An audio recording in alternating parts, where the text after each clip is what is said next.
Today, 40.3 million people live as slaves, but the Red Sand Project aims to combat that by raising awareness for human trafficking.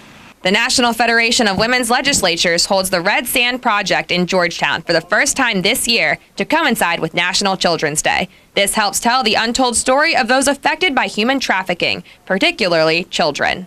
The Red Sand Project started in Texas a few years ago, and really what you do is you take some environmentally safe sand and you're filling the cracks in the sidewalk, and you can see it really starts to show up, and that's just to bring awareness to the children and people, particularly women and children that might be falling through the cracks and become servants or slaves through sex trafficking and human trafficking. With problems of human trafficking arising in the area and around the Dover Air Force Base, this project ties close to home. Delaware was late to the human trafficking laws. Delaware's statute didn't come in effect until 2014.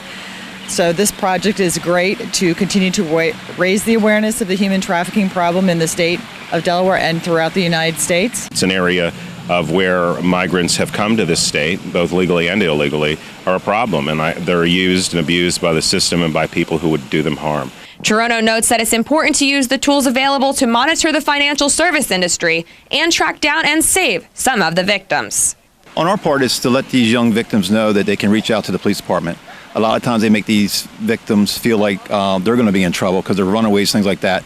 We're not here to get them in trouble. We're here to help them. Law enforcement can help victims of human trafficking obtain a U visa, and they can help other victims of crime within the United States apply for assistance.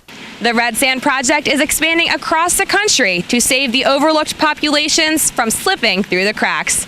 In Georgetown, I'm Mallory Metzner for WRDE, Delmarva's own MVC station.